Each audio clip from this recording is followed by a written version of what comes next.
You have made my bucket list come true, hosting the ACCE conference. I didn't think it ever going to happen here in Long Beach. How sweet it is that it happened in my last hurrah of my 38th year in the business. On behalf of my Senior Vice President, Jeremy Harris, who just barely got here, who will be replacing me next July, and my entire staff that's here, we're excited to have you with us. Each of us will be wearing an LB on our shirts today. So if you have any question Long Beach related, please ask them. We promise you Chamber of Commerce weather, and we hope you enjoy the high 80s and the low 60s. If you have time to take a beautiful walk on our Long Beach, or if you only have time to do one thing, I would encourage you to go to the Aquarium of the Pacific. I think the slide's going to go up. $53 million expansion.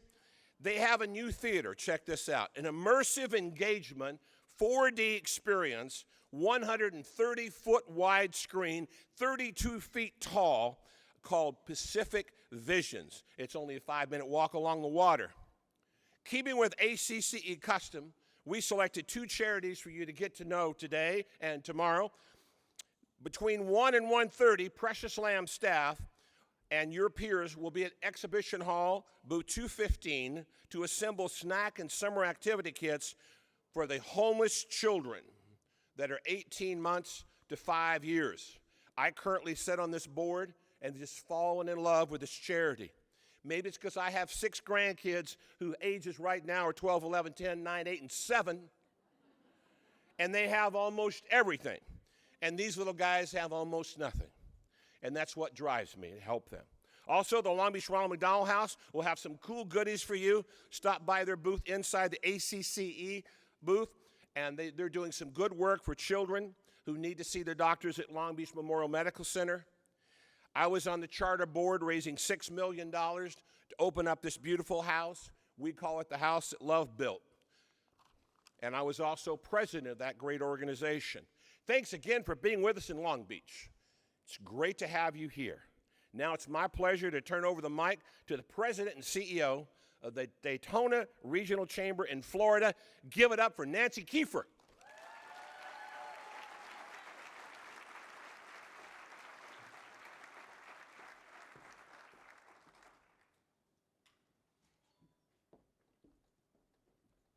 Wow, that's a little bit of energy in the room, huh?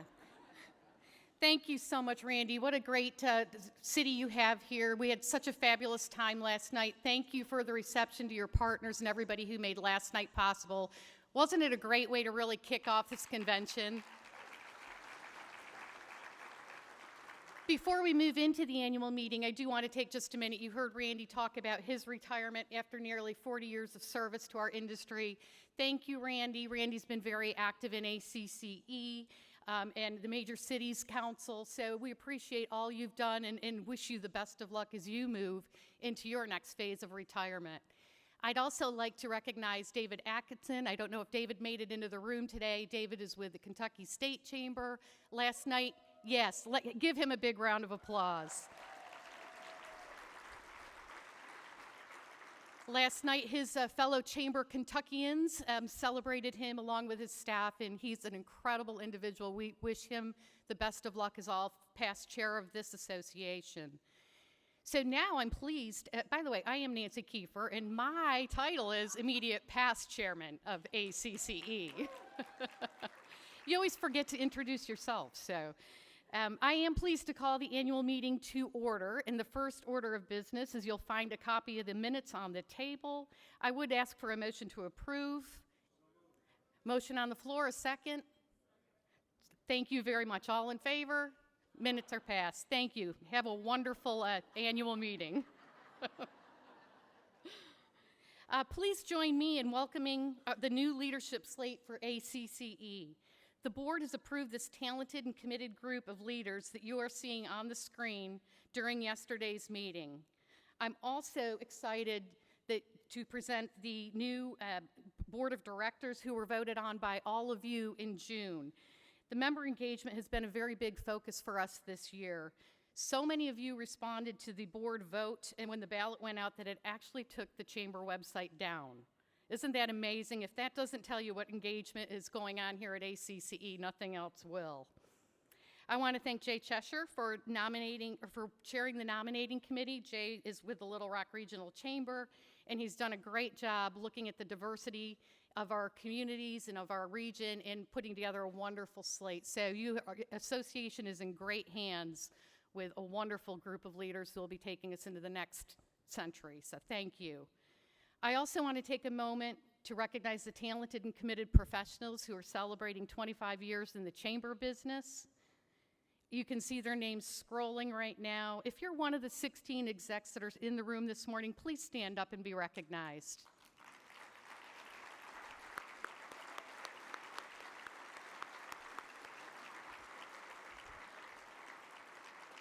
Congratulations. We all know that that's a long time in this industry, and we hope many of you will look forward to long careers like those individuals have. It's been an exciting year for ACCE. We've been intentional, focused on strategy, engagement, and fiscal responsibility. We released our new strategic plan and launched several new initiatives to boost member engagement and make ACCE a more inclusive organization.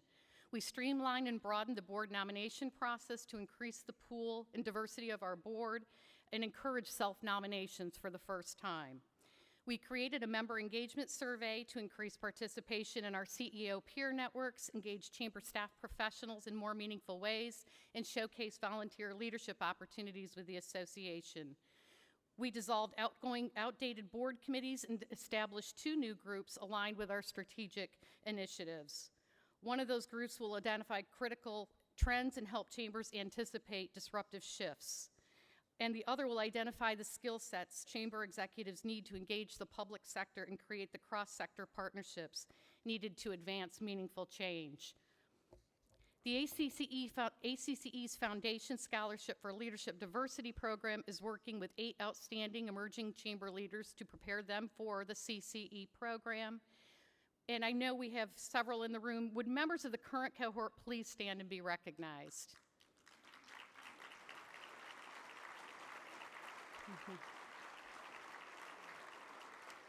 We finished the 2018-19 fiscal year with ACCE's largest surplus net in at least the last decade, allowing us to make substantial contributions to our reserves.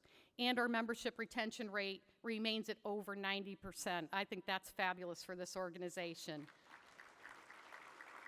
Through Sherry Ann's leadership, her staff and she have launched several new projects to improve the member experience and make ACCE nimbler and even more responsive to our changing needs. Before I turn the program over to our new chairman, which is very exciting to do, I must say, I do have one more responsibility. We have an annual tradition here at ACCE for the chairman to recognize someone for their commitment to ACCE and the profession. I can tell you by far this was the hardest part of my job this year. So many have stepped up to the plate to help us with our strategic plan, and we have rolled up their sleeves and have been incredible in supporting the talented staff with guidance and support. While we all know it's a team sport, I don't believe anyone would disagree that a specific individual went way above and beyond the call of duty, not only by leading the association in this very special role of chairman for 1 year, but he took on a 2nd year when our CEO transition occurred and unexpected changes took place with our officer transition. With gratitude and respect, I'm pleased to present the 2019 Chairman's Award to Little Rock Regional Chamber President and CEO Jay Cheshire, a dedicated colleague, a cherished father, a husband, special friend to many of us in the room, and one that I can say has forever impacted my life.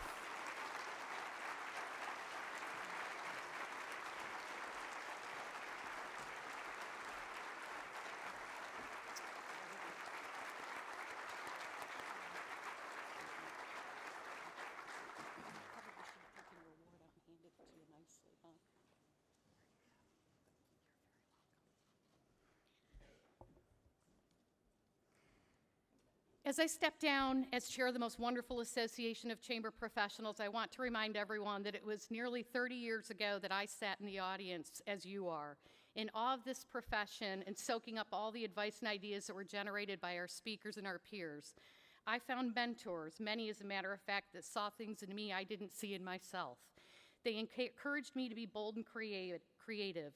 I can't begin to name the names. However, there's one group I'm going to ask to stand very quickly, and that's the past chairman of ACCE. Without their guidance, without their support, and their continued dedication to this organization, we wouldn't be where we are today. So former chairs, please stand up.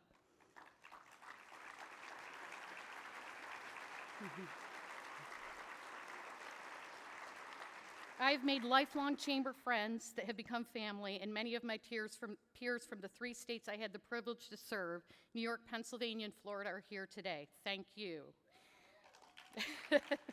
My goal this year was to run the association as I would hope my board chair would run my chamber: guide and get out of the way. Allow the incredible staff of ACCE under the leadership of Sherry Ann Kelly to move this organization forward. I would like for everyone to show their appreciation to all of the ACCE staff for continually striving to make us better leaders. And now it's truly my pleasure to introduce your new chair of the board, David Brown, CEO of the Greater Omaha Chamber. Thank you.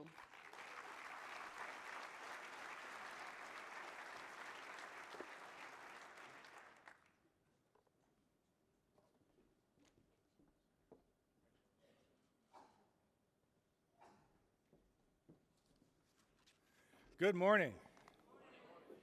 Really? I thought this was a room full of chamber execs.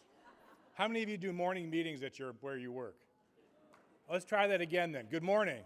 Good morning. That is so much better. Thank you.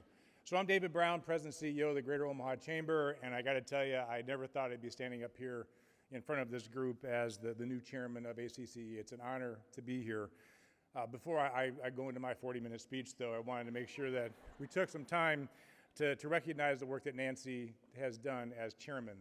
We all know what we ask our chairman to do of our own boards. We ask them to spend ridiculous amounts of time above the job that they already do every day, to guide us, to help us solve problems, to talk to teammates, to try and figure out great strategies to build the future for our organization. And the leadership of ACCE is no different. All the past chairman you saw stood up, all took on significant roles of trying to build strategy, tried to get out of the way, tried to help solve problems when things happen. And Nancy, of course, did all of that this year. So let's give Nancy another round of applause for her dedication and spirit to the organization. Thank you, Nancy. So I must tell you, it's an exciting time to be engaged with ACCE, and I accept this role with a great deal of humility, but also enthusiasm. ACCE has meant a lot to me. I would tell you the organization's important. The people who make up the organization are even more so.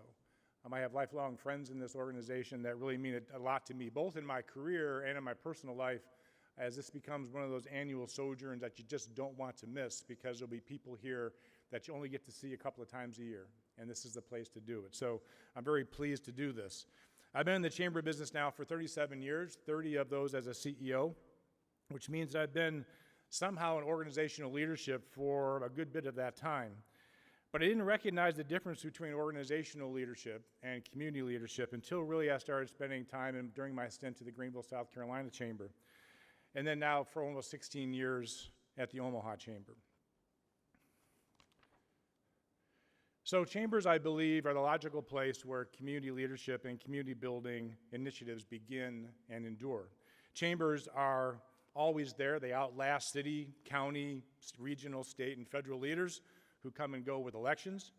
Chambers are imbued with leaders from the business community who have the power to get things done, both the power of the pen and power of persuasion.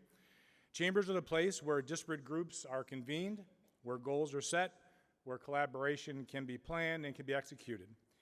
Chambers will always accomplish more working together with other organizations, and in many cases, we must collaborate with others because we have absolutely no authority to do anything. I mean, think about it. We're not elected. We weren't appointed. We just sort of stick our nose into things to get things done. And many times, we only get things done because we've convinced others that it was in their best interest and the best interest of the community to do that too. In the end, I've learned that chambers are the one constant in community building, and we should take advantage of that as chamber leaders. So how do we do that? I think first, chambers need to be focused on the future, not the past. In many cases, strategic planning has become an assessment of what we have done with some tweaking along the way to look into the future. That's really not what we need to be doing. We need to be thinking about what's coming over the next curve and be paying attention to that long before it hits us. We need to understand what disruptions we should cause to make our community become more of a better place for people to live, for people to work and play, and we need to be able to identify what those disruptions are that we need to avoid to keep us from stubbing our toe and not accomplishing things. I think ACC has given us a tool to do that, and it's the Horizons Initiative. For those of you who have not spent any time looking at the Horizons document, I would challenge you to do so. If you're a chamber exec and you're a member of ACCE, this should be part of your Bible. It should be something you can utilize to help your board understand those influences that will impact your community, every nonprofit board that you serve on, and of course, your Chamber of Commerce. I particularly am focused on the influence called catalytic leadership. I think that if we are not engaged in causing change, that we're going to have to be the recipient of it. I don't know about you, but I just soon cause trouble than have trouble dropped in my lap. And so I'm challenging you today to really pay attention to that. Pay attention to the Horizons Initiative. Pay attention to how you can be a change agent in your community. Understand that chambers of commerce are uniquely structured and situated to do that work. If you don't know how to do that work, there's plenty of peers around here who are doing it every single day, who are more than happy to help you engage in that work. Trust ACCE to give you the information you need to get that done, to show you the best practices that you can help your own organization implement to become the change agent that your communities all are dying to have. Who's going to worry about what this place is going to be like in the future? It should be us. And ACC will continue to focus on those trends that are impacting the industry and create practical resources to help all of us kind of make better decisions and move our communities forward. So as you can see, it's going to be a busy year for our association. I'm going to try and stay out of the way just like Nancy has. We are blessed with a really dynamic leader who has got this organization in the best administrative and fiscal situation I know I've ever seen. We are really blessed to have a great leader who worries about what you need every single day. And all I would ask is that you take on the challenge of being catalytic leaders and that you support this organization any way that you're asked. And when we ask for people to raise their hand and volunteer, please do so. So with that, let me invite Sherry Ann Kelly to come up to talk to you about the organization. Again, it's been my pleasure to take this on, and I hope throughout the year, if I can be of any service to you or your chamber, you don't hesitate to call. Sherry Ann, please come on up and talk about the next year. Thank you. Thank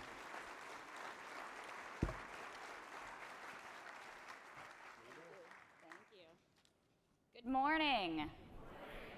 Welcome to Long Beach. What a fabulous place to have a convention, right? Beautiful location, perfect weather. We cannot put on events like this without a lot of help. And I want to say thank you to the Long Beach Chamber for all of their assistance, but we also have a number of volunteer leaders who really help us along the way. We've got an incredible executive committee, a board of directors, our FBI board, our CCE commission, the Benefits Trust. This year we also have a partnership with WACE so that they can host their political boot camp here. It takes a village to put something like this on. My biggest thank you goes to our staff. We have an unbelievable team who helps bring this event together, but also puts on events throughout the year with all of you. They're really about dedication and serving the community. If you don't mind joining me in thanking our staff and our volunteers. They really do a tremendous job. So it's great to see so many familiar faces, but also lots of new ones. If this is your first time at ACCE convention, can you raise your hand? Wow. That's great. This is a wonderful opportunity to learn from your peers and from thought leaders in the community, but it's also a great chance to make connections while you're here. These are connections that can last for years and even a lifetime. So I was going through the attendee list, and I was looking at where the attendees are from. We have folks from almost every state in the US. So you really get a great diversity of perspectives while you're here. But it's not just US representatives. By the way, what's up with Nevada? It's right next door. We have nobody from Nevada. So we don't just have US representatives. We have a lot of attendees from Canada. But we also, Canada. We also have representatives from Vietnam, Australia, Aruba, Kenya. So we've got folks from all over the world. This is really a great chance. It's a great chance to get to know people from very diverse backgrounds. And that's what I enjoy most about my job, is getting the chance to connect with all of you.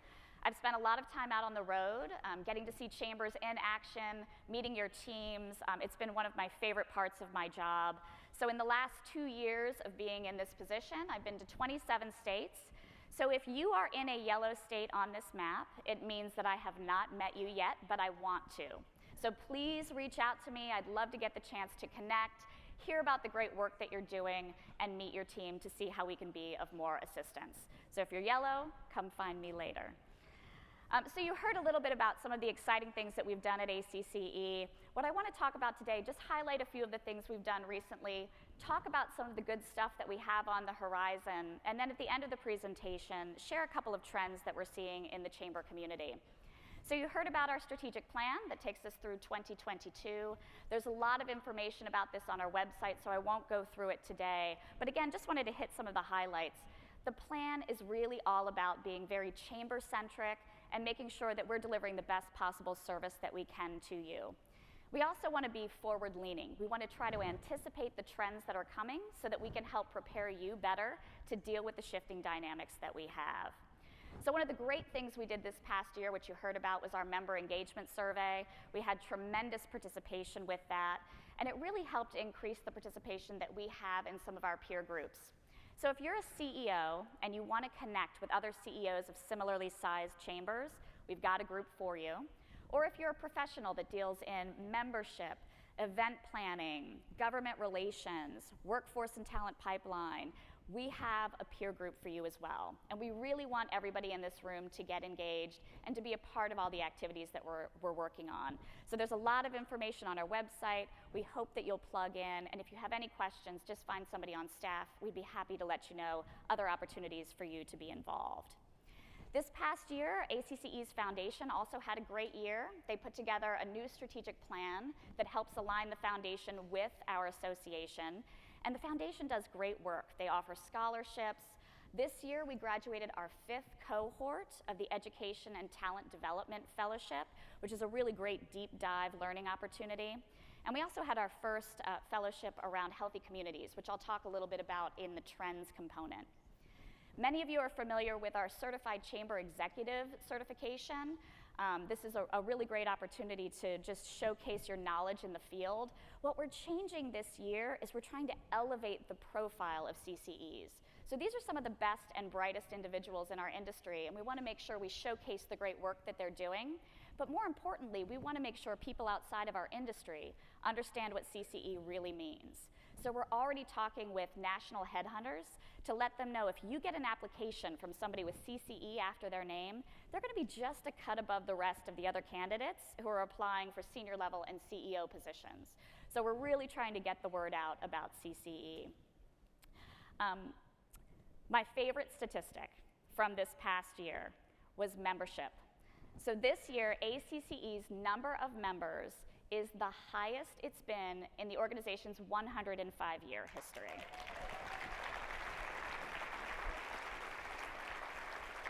And our team loves this. It's just a chance for us to be able to serve even more people than we had before. So that's been just tremendous. So looking forward, we're doing a lot of new innovative things this year. It's going to be a busy year. We are digitizing our Chamber Executive Magazine so that we can make it more timely and shareable. We're also getting a new database. We're doing a website redesign. We're getting a new learning management system to help facilitate online learning. So if the staff looks a little stressed out, it's because we're doing all of that at the same time. All of this will be completed by mid-year next year, but it's all about making sure we deliver programs and services to you in the most useful and effective manner. So I want to talk a little bit about the Horizon Initiative and some trends that we're seeing. So the Horizon Initiative, for those of you who aren't familiar with it, it was a research project we put together a couple of years ago, and it looks at the future of chambers of commerce. What we came up with were 9 influences shaping that future. Lots of information on our website. I'll just highlight some trends that we're seeing in a few of those influences. So one of them is around scarcity and abundance. And how we usually define that is we wanted to try to maximize the opportunities when we had abundance of our resources and minimize the risks and impacts when we had scarcity. And we look at these resources as things like labor, economic factors, food, natural resources. So there was this old business model where there were winners and losers. You tried to get as many of the resources as you could. Other people might miss out. So the new business model isn't about getting a bigger piece of the pie, but it's really about growing the pie so that everybody has access and opportunity. So we're seeing chambers as really strong solution centers in this area, and they're working on issues like equitable and inclusive community work and equitable economic development. So this is a great example. It's the Sacramento Metropolitan Chamber. When you click on About the Chamber, the first sentence in there says, "We support the inclusive economic prosperity of our region." It's front and center when they define themselves. It's all about being inclusive. This is another great example from the Greater Cleveland Partnership. They actually have an entire segment called the Commission on Economic Inclusion, and they offer great resources for their members. They have a diversity and inclusion organizational assessment.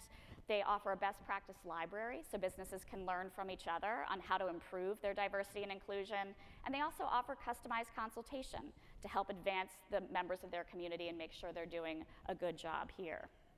Another pillar of the Horizon Initiative is around population shifts.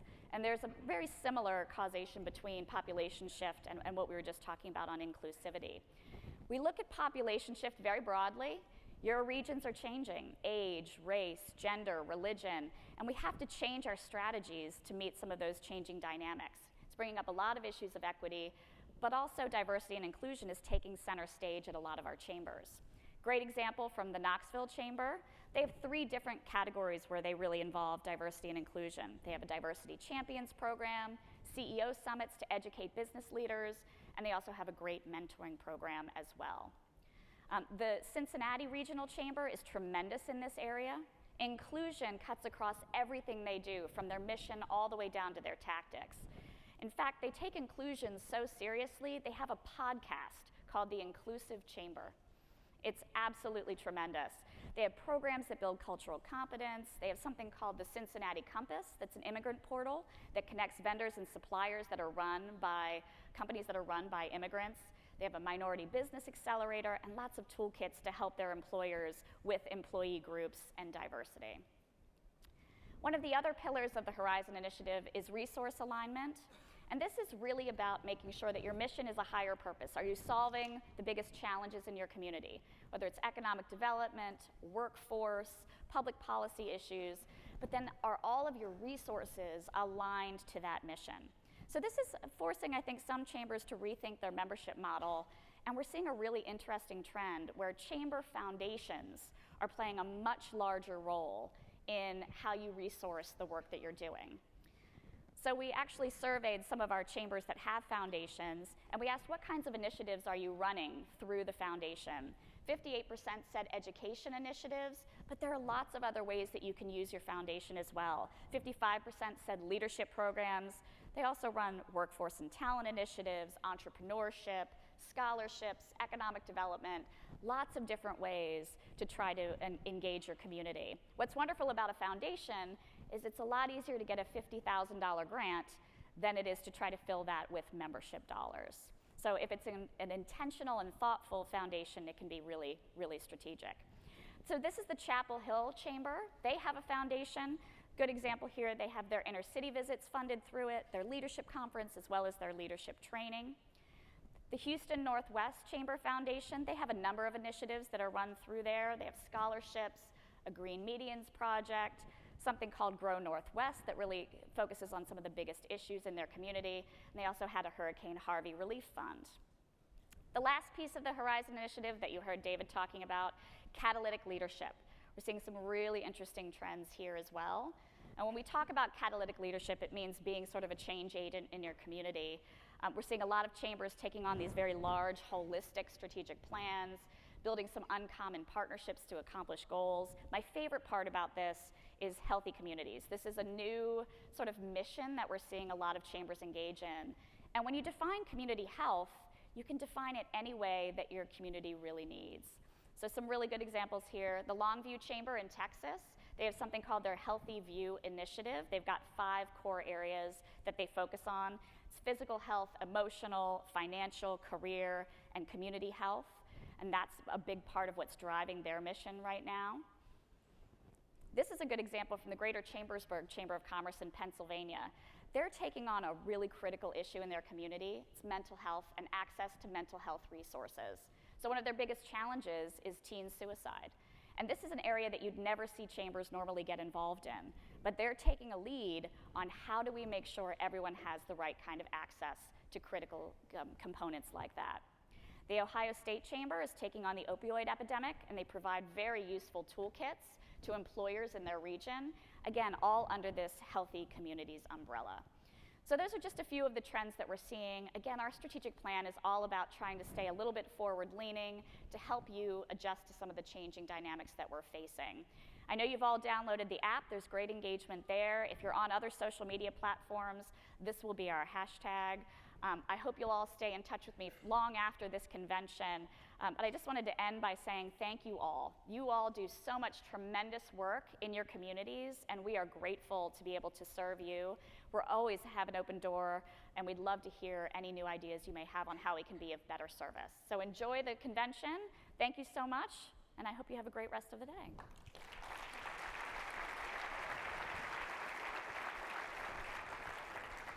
So with that, I had the distinct pleasure of introducing our opening keynote.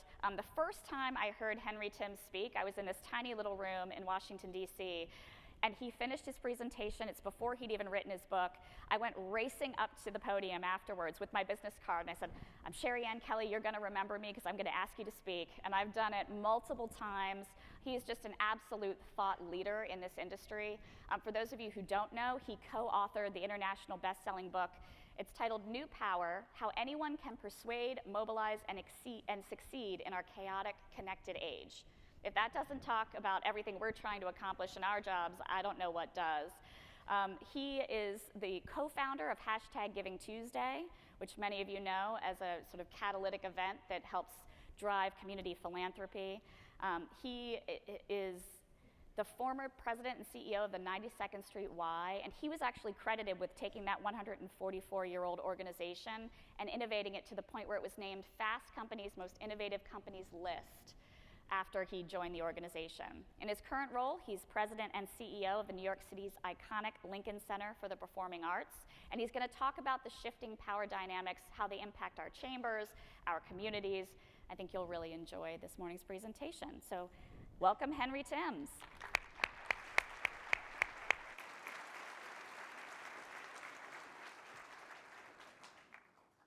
Thank you so much, Sherry Ann. It's a great pleasure to be here. I was thinking a moment ago when I was hearing David talk about doing things without any authority. And as you can probably tell, I'm not from America.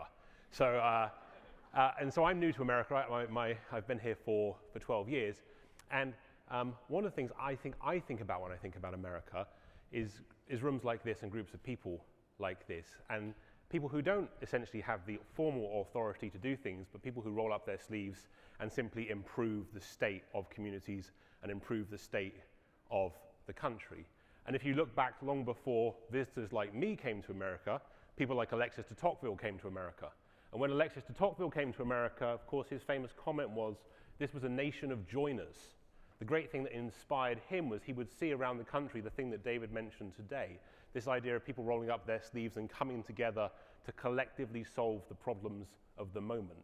So in a way, those things that we don't have authority to do are perhaps the most American of all activities. And it's a real pleasure to be with such an amazing group of people today who solve so many problems for so many across this country. I'm going to talk today about the work I've been doing around how the world is shifting and how power is shifting in the world. And my slide's perfect, thank you. And I'm going to start with 3 stories. 3 stories about how you are powerful in today's world. The first, of course, the story of Harvey Weinstein. Think about how he was powerful, right? He stored all this power up. He had all of this formal authority, right? He had this power to start and stop careers, this power to start and stop movies, this power to start and stop rumors. He had this extraordinary power over an industry for decades. There was a survey done of who was thanked the most times from the stage of the Oscars over the past 30 years. And in joint first place was Harvey Weinstein and God. Think about that kind of power, and think how different that kind of power is to the power of the Me Too movement. So the Me Too movement, another example of a group of people with no formal authority deciding to change things in the world. The Me Too movement begins with the activist Tarana Burke here in the center, but of course it catches on a year and a half ago and spreads all around the world, and it's a very different way of exercising power. So the power of the Me Too movement is made because women all over the world step forward and add their story to a collective communal narrative. It spreads, it surges, it distributes, it gets stronger as it moves and it morphs around the world. So when the Me Too movement gets to Brazil, I was in Brazil and I was learning that it became a story of your first assault. It was about people telling stories of their first assaults. When the Me Too movement gets to France, it changes again. It becomes, and this is very French, denounce your pig, a much more activist campaign when you're pushing out against people. It recently went through the Bollywood industry. So the movement itself flexes and it surges. There is no headquarters of the Me Too movement. It's not the power like Harvey Weinstein's. Think of it as the power of a currency. It's something he's got and you haven't. It's the power of the current. It surges, it gets stronger, it moves around the world. If you can shape it, you can shift the world in line with the outcomes you're seeking. Second story, what about commerce? So there was some legislation in California recently which was threatening Airbnb's business model. So the legislation was going to make it problematic for them to do the things that they wanted to do. So Airbnb did what any of your members would do if they were facing a regulatory interest, a political issue. They called their lobbyists, and their lobbyists called politicians to try and push back the legislation. But they did something else as well. They mobilized their community to fight this legislation. And in total, 250,000 doors got knocked on by members of the Airbnb broader member and host community. Interesting question for you, interesting question for the businesses in your world. How many people would knock on doors for you? How many people could you mobilize around your cause? I'll go a step further. How many people could you mobilize to fight your legislative battles for you? Story number 3, the most sobering story that I researched when writing this book was the story of this girl, a teenager. Her name is Aksa. She was in Glasgow in Scotland, and she loved Harry Potter. She went to good schools. She was described by her friends as somebody who couldn't find her way into the center of Glasgow on the bus on her own. But in the evenings, she would go to her bedroom and slowly, but actually very quickly over time, she was radicalized online by ISIS. And one day, she simply disappears. Her parents, of course, are frantic. 3 days pass, the phone rings, her mother picks up the phone. Her daughter is calling her from the border heading into Syria. This girl who couldn't find her way to the center of Glasgow has found her way to Syria, and she's calling to tell her mother that she's never coming home and she's joining the Islamic State. Now, her story then doesn't end. She becomes one of the most effective recruiters the Islamic State has ever had. So she builds what is described as a girl-to-girl network of other women and girls all around the world, and starts to build a movement of those girls and women to encourage them to make the same journey that she has made to Iraq and to Syria. And when you look at the techniques that she is using to influence the world, you look at her, a lot of this has been deleted now, but when you could see some of it, her Tumblr account, she was using Tumblr, it looked like the social media feed of any teenage girl. This was not beheading videos, this was not stories of violence, this was emojis, this was funny GIFs, this was tips on the right kind of moisturizer you need to bring if you too are going to come to Iraq or Syria. Now, at the same time she's building this global movement to encourage women and girls to fight back against ISIS, the State Department, of course, is trying to combat ISIS. They're trying to fight back against ISIS. They do two things from a communication standpoint. The first thing they do is they fly bomber planes over Iraq and Syria, and they drop from the back of the bomber paper cartoons. These are literally printed paper cartoons, and on them it shows how bad life will be if you become a jihadi. And they drop these down onto the heads of the civilian population. Of course, that tactic was first used 100 years ago. First World War tactic. Obviously, it doesn't work. So they then embraced social media, and they set up this Twitter account called Think Again, Turn Away, where they scold potential jihadis and tell them off for the temerity of wanting to join ISIS. And of course, the way that they try and persuade people who are about to join ISIS is the biggest State Department logo that they can find. This does not prove successful in turning back the tide. So, I've just told you 3 stories about how the world is shifting. One of the things the Horizons Initiative is trying to keep all of you at the front lines of is what's really changing in the world and why. And these, in some ways, are 3 disparate stories, right? It was the story of millions of women around the world who start to shift norms around expectations of sexual violence around the Me Too movement. It's a story of a company who can manage to get 250,000 lobbyists turning out for it. It's a story of a teenage girl with essentially no resources who can out-communicate the limitless resources of the US government. Right. What's common in all these stories is what I want to argue to you today is going to be common to the future of all of you, which is understanding not how technology is shifting, but how power is shifting. How are we powerful in new ways in today's world? And so the work I've done with my colleague Jeremy Hymans, and the argument I'm going to make to you today is this, that we all need to learn now to be powerful in 2 different ways. One is the old power model that we all know pretty well, how many of us became powerful. The next is the emerging new power model. So if you think about the old power model very much was about downloading things. It was about you stored up your power on your own terms. It was all about leaders. It was about who could command things. And you were powerful by what you could close up. We heard about scarcity and abundance earlier. Those resources that you could protect that nobody else could have would make you powerful. That's the old power model.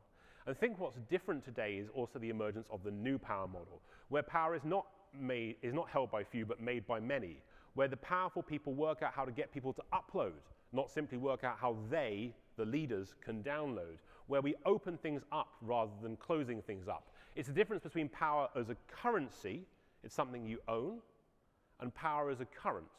It's something you can surge. It's something you can conjure up in your lives. Here's a different way of thinking about old power and new power. Who knows this game?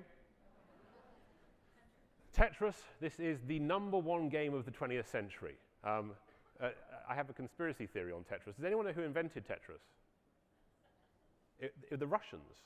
It was, believe it or not, it was actually invented and owned by the Soviet government. So my conspiracy theory is it was created as a means of distraction during the Cold War to distract Americans from. So if you think about how Tetris worked as a game, Tetris reflected the old power world. It's how the old power worked, right? Somebody else set the rules. It was a top-down world. Things were dropped down on our heads as citizens. Our job was to make things fit into neat lines again and again and again until eventually we collapsed under the pressure of the game, right? That's how the old power world expected the world to function. Who knows what this game is? Minecraft, right? Minecraft is the most popular game of the 21st century.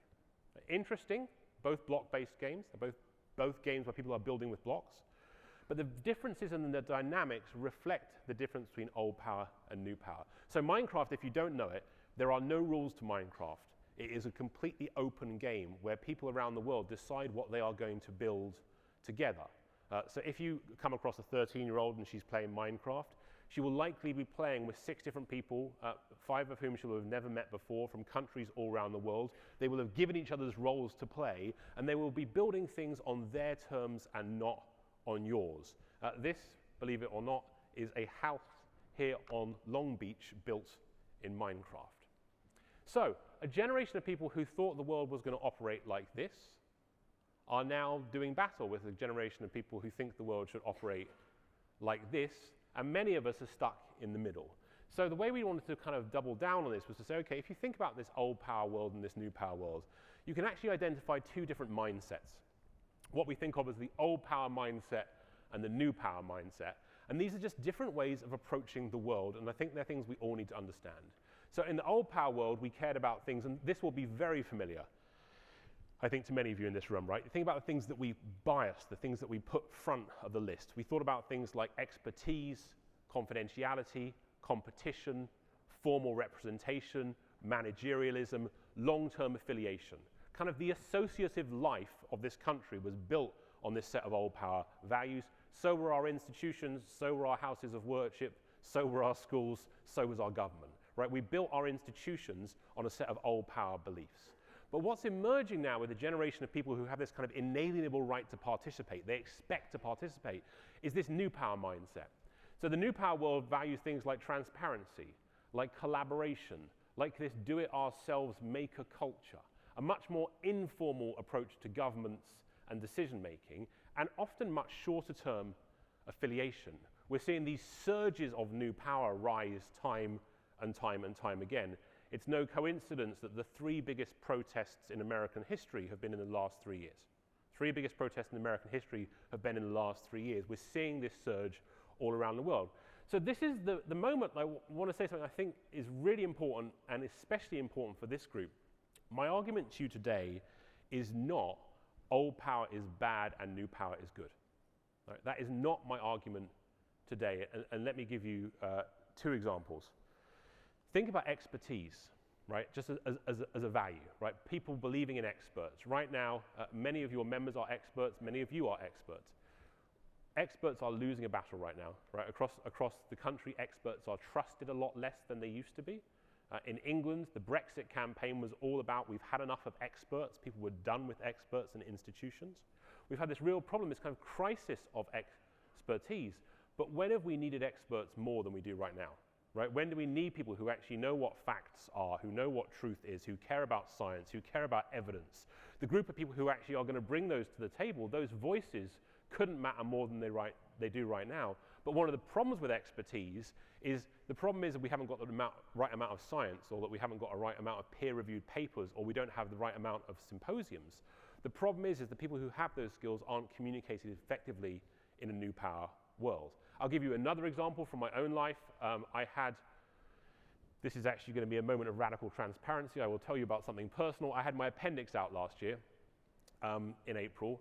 Obviously unexpectedly, my appendix went out. The last thing in the world you would want is a new power appendectomy, right? The idea that you would get a group of hipsters from Williamsburg who had learned on the weekends how to become surgeons and were going to take out your appendix would be a disaster. So my argument to you today is not that old power is bad and new power is good. In fact, I think many of the old power values are going to matter more than ever. Think about this very association. The sense of people being together over time, the long-term affiliation that is driving the strength of the work that you do couldn't matter more, but there will be increasing distractions from the world who keeps clicking its fingers to get everybody's attention. And so the organizations who are going to end up best are those who can balance and blend old power and new power. So to give you an example of what we mean by this, and to lead us into our first exercise, I promise I'm not going to talk at you for 45 minutes today about participation without at least doing some participation in the room. I want to talk you through this 2 by 2. So we first began writing about this work for Harvard Business Review. And if you write for Harvard Business Review, you are legally obliged to create some kind of 2 by 2 framework. Otherwise, they simply won't publish your work. So we put this together to start teasing out from a practical perspective how you think about old power and new power. So what I'm tracking on here is 2 different dimensions. On the vertical axis, I'm looking at your model, right? Do you have a model like an old power model? Do you have a model like Tetris, where you essentially, you as the institution, you as the organization, drop things down on people's heads and they consume them or absorb them? Or do you have a model which is a new power model, a model more like Minecraft? Do you have a model where you can create participation and collaboration and coordination around the work that you do? And then secondly, on the horizontal axis, what kind of values do you have? Do you have old power values, where you believe in things like expertise and confidentiality and closing things up? Or do you have new power values, where you believe in the wisdom of the crowd, you believe in transparency, you believe in that more open approach to the world? So let me talk you through the 4 quadrants. The bottom left we call the castles. This is where old power meets old power. So let's think about the Nobel Prize. Nobel Prize, small group of experts behind closed doors decide once a year who the greatest physicist in the world is, right? As old power as it gets. I also put the United Way here, which got me in some trouble with the United Way. So, but I put the United Way here, and actually, interestingly, I think, in fairness, you would say the historic model of the United Way is a very old power model, right? A small group of people centralize, they make a bunch of decisions on behalf of the world. Interesting, and we can talk some more about this later perhaps, some of the most exciting work in the United Way now is actually those chapters, not at the very center, but actually at the fringes of the network, who are doing some very interesting new power things. In the bottom right-hand corner, we see the cheerleaders, and these are organizations who still have old power models, but increasingly have new power values. So think about Patagonia. So Patagonia sell clothes, right? They're a Tetris model. They sell consumers jackets and trousers. But their values are becoming very new power. They've become radically transparent in how they think about their supply chain, even some of the difficult bits of it. They're treating their customers like citizens and activists. They're building all these mobilization platforms. So if you buy something from Patagonia, you actually feel like you're part of a movement. You're not simply buying a pair of clothes. The top right we call the crowds. This is where new power meets new power. So at the highest point here, you would see things like Black Lives Matter, Occupy, Me Too, March for Our Lives. These big social movements that have defined our age are new power meets new power. One of the dangers, of course, of these movements is they are so new power, they can struggle to make some decisions. Occupy Wall Street, one of the challenges was they were so thoughtful about governance that everyone had their say, they actually struggled to make some decisions over time. And then you also see some businesses here now. So Airbnb now, the biggest provider of temporary accommodation in the world. Airbnb has a new power model, right? It wouldn't exist without the properties that people in this room put onto that network. But they also have new power values. They're believing, they're talking about building community. You could go to an Airbnb conference and listen to the language they use about their hosts, and it would be similar to the kind of language that the community here talks about in terms of how it builds a value in a community around its core model. And then the top left, we have the co-opters. Those organizations who have new power models, but old power values. So let's think about Facebook. Facebook is the best new power model we've ever seen, right? 2 billion people are every day contributing their data, their ideas, their thoughts to Facebook and sharing them with their friends. Without all of us, Facebook would be an empty pavilion, right? We create Facebook. But for all the openness of their model, their values are actually very old power, right?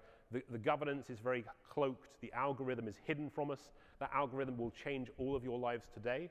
You don't know how it operates, right? And the economic value of Facebook is actually centralized to a very small number of people, even though the value of Facebook is created by billions of us. So here is the question I'm going to ask you to spend the next 4 minutes at your tables thinking about. Think about your chamber now. Think about your chamber now and where you would plot yourself on this 2x2. And then think about where your chamber should be in 5 years' time. If you had a magic wand, where should you be in 5 years' time? So the crowds is old power meets old power, kind of the 20th century model. Closed up, you make decisions on your terms, you download things to people typically. The cheerleaders, still you've got an old power model, but you're beginning to be more open, more transparent, more collaborative, build movements around what you're doing.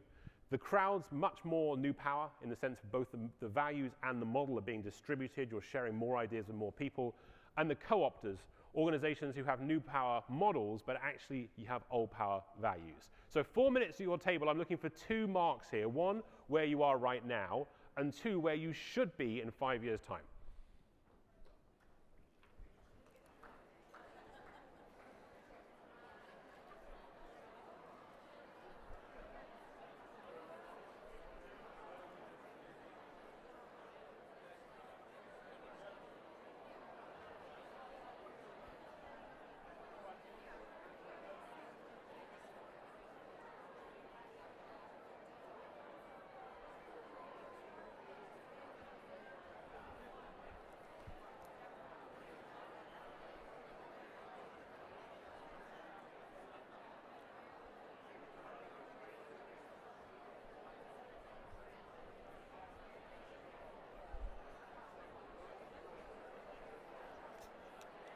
Excuse me. I have one question.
All right, everybody.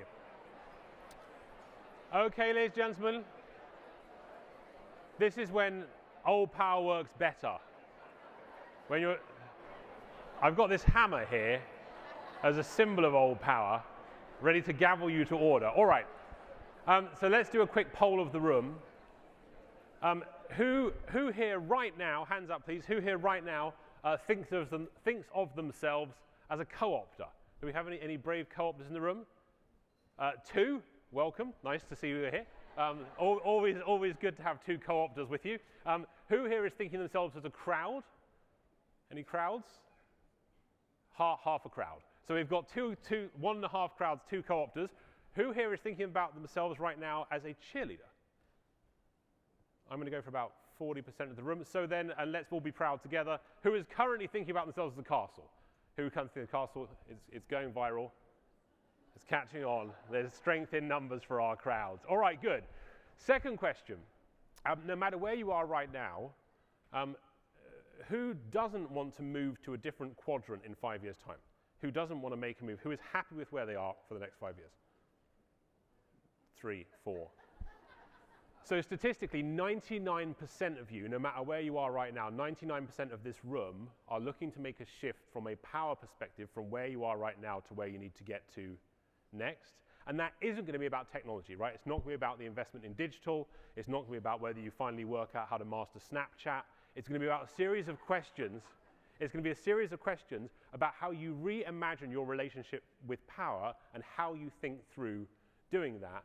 And I want to lead now to a story of someone who tried to do just that and something we can learn from them about how you navigate this new world. So this is an organization which comes from my home country of England, and it's a story of the government there. So the government there had just spent $350 million on a new ship.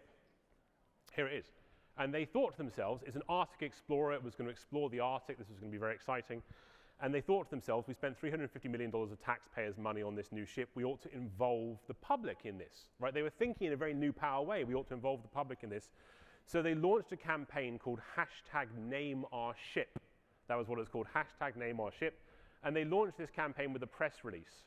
And one thing I would say, just as a quick tip, there aren't many successful social media campaigns that have been launched with press releases.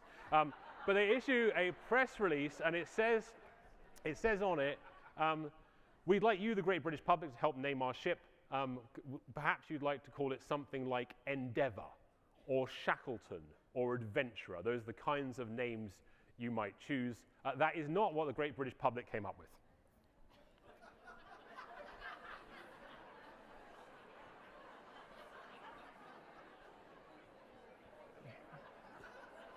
By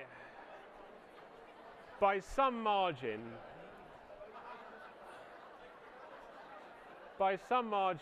the runaway winner was RRS Boaty McBoatface, Royal Research Ship Boaty McBoatface. Although I do think that the great neglected masterpiece here was number 10.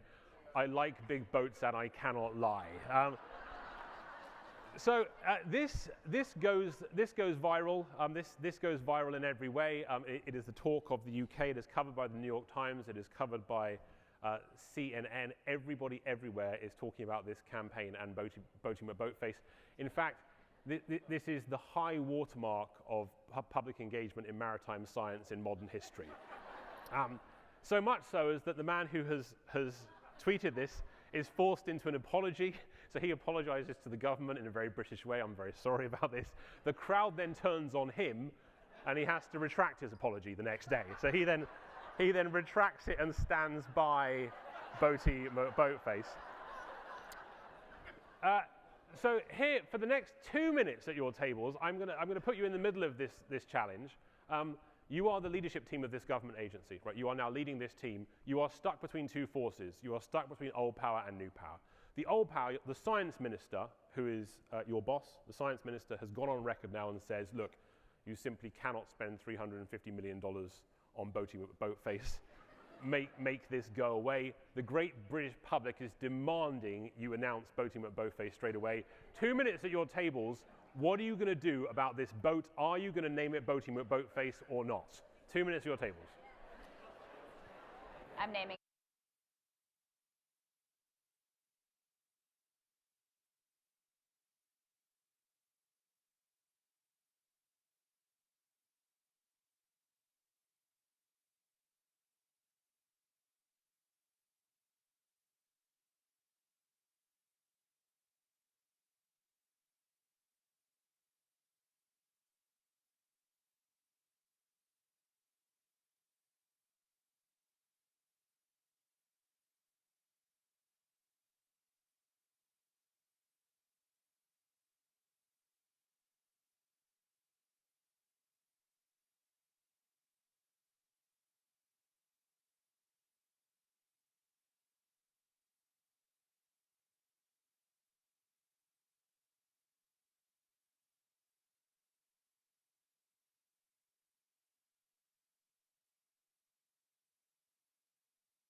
Oh, all right, everybody. So let's do a quick poll of the room. Hands in the air, please, for those people who are keeping voting with Voteface. Who is keeping voting with Voteface? You've just joined the ranks of the unemployed, so congratulations. But you've won the hearts of the public. Who is getting rid of voting with Voteface? Who is going to cave to government pressure? I bet those people from Nevada would. All right, so that's where they end up. They end up stuck between old power and new power, and of course, it's a very funny story. But actually a missed opportunity, right? In a way, what you realized here, what they realized, they had this moment, this amazing moment where they had all of this enthusiasm, this energy. Many of us in this room would kill for that amount of commitment around a cause, and they let it slip through their hands, not because they were being trivial, but actually because they didn't take new power seriously. The mistake that they made was they didn't take this seriously, and because they didn't take it seriously, they missed their opportunity. So what I'd encourage you to do when you think about new power is actually take it a lot more seriously, right? Think about 4 big questions about whether and when to use new power, and here are the 4. First is strategic, right? Is it strategic? Do you really need the crowd to do this? Does the crowd really need you? One of the organizations who do this best in the world is the Lego company. And they, every single day, the woman who runs essentially their community affairs division, which manages this amazing population around the world, the question she asks every morning is, what value am I creating for the crowd? Not what value is the crowd creating for me? Question number 2 is around legitimacy. Do you have legitimacy with this crowd? Like a lot of the people in this room have a great deal of legitimacy with their local communities. So how do you build on that legitimacy to get to outcomes around the world that you want to fit? Number 3, the most interesting and the most challenging is around control. When people talk about new power, especially people who don't like it, they'll always say, yeah, but it's going to be chaos, right? As soon as you release control, the automatic result of losing control is you will have chaos. That isn't the case, right? There is a happy middle ground between complete control and complete chaos, and that's what new power is searching for. How do you think thoughtfully about control is the right question. And then finally, commitment. Are you doing this day after day after day after day after day, right? New power is a muscle to be flexed. It can't be done with one campaign once a year, but how are you encouraging all of your staff, all of your community to learn these new skills in more meaningful ways? I want to finish up by kind of talking through some implications of what I think this means for all of us as leaders, but particularly people in this room. And the first is this, is that the mindset shift we have to get ourselves to is moving from a sense where we invite people to comply and consume. And the 20th century, basically, in general, we invite people to comply and consume. And we start pushing people up this participation scale. We start asking people to take on bigger roles in our missions. And if there's one thing I'd like you to try and remember from my talk today, in my view, the most important question for all of us now moving ahead is how do we get people to engage in our mission on their terms? How do we get people to engage in our mission on their terms? Historically, we've got people to engage on our mission on our terms. How do we get people to engage in our mission on our terms? And here's a corporate example about how you can not do this and how you can do this. Does anyone remember this campaign? This is Pepsi at the height of Black Lives Matter. So the height of the Black Lives Matter campaign, Pepsi runs they create this TV ad. It's a very highly polished TV spot that they create and they download it into the world, very old power mindset, right? Group of experts behind closed doors create this video, put it out in the world. And the video, I'll talk you through it for those who don't remember it. There's a protest happening. It's a protest of the most beautiful people you've ever seen in your whole life, perfectly cast. If any of you have ever been to a protest, you'll recognize there is a full spectrum of attractiveness every given protest, which was not reflected in this campaign. So it was these very, very beautiful people from all perfect backgrounds who were holding signs up which said things like, "We are a movement." Again, you don't see many of those at protests I've been to. And this gets to a head, right? So the protest surges through the streets and they get to a moment and then the protesters are standing off with the policemen and it was all looking like it's going to get a bit nasty. And then, thank goodness, Kendall Jenner appears, takes off her wig, hands the police officer a can of Pepsi, opens the Pepsi, and the rebellion is quashed and everyone is happy. This does launch a campaign. This advert does launch a movement. It's a movement against Pepsi. So every activist in the world feels dumb now. All we know is it takes Kendall Jenner and a Pepsi to fix things. And then this was my favorite. So this backfires because they try and enter the new power world in an old power way, right? They've got a very old power mindset, and they're trying to enter a new power world in a very old power way. They end up, of all things, apologizing to Kendall Jenner, of all the people owed an apology for this commercial. So that was Pepsi getting it wrong. This is Coke, their arch rival, getting it right. So this was a campaign I learned about last year when I was in Brazil for Coca-Cola. There was a homophobic slur in Brazil, which is, this Coke is a Fanta. And it meant that person is gay, that Coke is a Fanta. And it was a problem, obviously it was a problem morally, but it was a problem for Coke because Coke owned Coke and Fanta. And they had this phrase that everyone was using, this Coke is a Fanta. So on Pride last year, it's 2017, for Pride on 2017, Coke released this can. And this can says on it, this Coke is a Fanta. So what? And inside the Coke was Fanta. And they put this in the stores, and then they did nothing. They did absolutely nothing. No marketing of any kind. They simply stepped back. And here's what happened. There was huge amounts of press coverage around this because people were grabbing the idea of what this meant and what this idea was. And they saw massive amounts of user-generated content. So people all around the country started to pour out Coke, pour in Fanta, create their own ideas. This was the absolute hit of Carnival in Brazil last year. People started to create their own merchandise around this Coke is a Fanta. In the old power world, what do you do if someone does this? Sue, cease and desist, right? In the new power, what do? Stand back, let it ride, right? You let it go. I was talking to a woman in Rio who was telling me her son had come out to her during this campaign, and she went straight to buy one of these T-shirts for him. Right? Think about the power of that around the brand and what they did. And in all, they spend no money on media, and they get 1 billion media impressions. Right? That's a story about how you think about new power in a serious way. So implication number one for all of us, big implication number one is we have to give people bigger jobs to do. We have to give people more meaningful ways to engage in our mission on their terms. That's a lesson of this. Number two, intensity is now greater than favorability. Now, what do I mean by this? For a long time, all of us as institutions, we marketed in favorability. Right? We wanted lots of people to like us. That was our jobs. Even as we think about the way we judge our businesses. We look at our net promoter score, right? How many people think we're good? When you think about politics, we measure favorables, right? You think about the favorables, the way we think about, do enough people like us? That's how we think about our world. But in today's world, intensity is proving much more valuable than favorability. So let me give you a couple of examples. During the presidential campaign, the Hillary Trump campaign, her favorables were 10 points higher than his almost throughout the campaign. Of course, his intensity was much greater. You cross the ocean to the Brexit campaign, same thing. In the Brexit campaign, the favorability of the Remain were much higher. Everyone thought that's what would happen. But the intensity of the Leave campaign was much greater. Look at Nike recently with their Kaepernick ad. Nike, who are trying to sell shoes to everybody, right? They've recognized, actually, that the idea that they have they're fighting a battle. They've got some intensity around their brand. The small number of people who end up burn Nike shoes are worth the trade for the large numbers of people who are going to feel much better about Nike because they're now dealing in intensity, not favorability. I learned just this morning about the Love Little Rock campaign.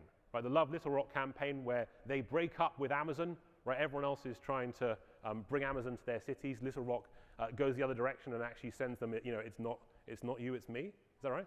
They send a letter saying it's not you, it's me. They build intensity around a campaign, not favorability. They fall out with Amazon, right? Specifically because they know they can drive intensity around what it means to be in Little Rock. So big implication number two is that we all have to get our heads around the idea that we have to build intensity, not just favorability. And then number three, from a leadership perspective, I think there's a real shift taking place. One of my favorite books is The Hound of the Baskervilles by Sherlock Holmes. And in that book, there is a wonderful line where Sherlock Holmes turns to Dr. Watson and says to Dr. Watson, and he means this as an insult. He's this very brilliant detective, and Dr. Watson is his sidekick. And he turns to Watson and he says, Watson, you are not luminous, but from time to time you are a conductor of light.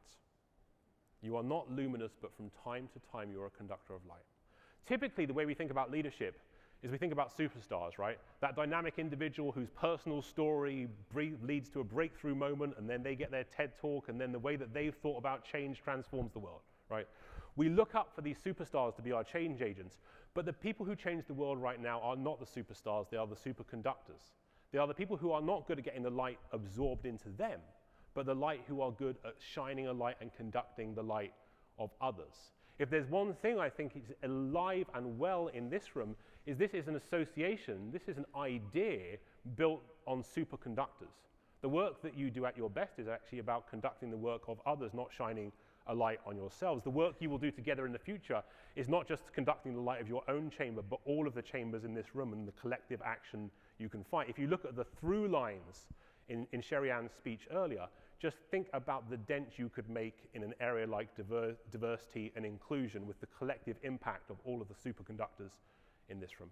I think the future for your organization is so very bright, and I hope that new power and old power will both play a very big part in that world. And I want to finish with something slightly unfortunate, but I have to live up to my own word and be a good father. So this is going to take half a minute, but just by way of context. One of the things we talk about with new power is you mustn't ask your community, you mustn't ask your audience things if you don't then be prepared to honor their requests, right? That was the Boating McBoatface lesson. If you're going to genuinely ask someone to name a boat, you ought to be there for them. So 2 nights ago, when I was thinking about this presentation, I said to my son flippantly, what do you think I should talk about? And he said, well, he's 7, his name is Josiah. He said, you must talk about Lego Technics.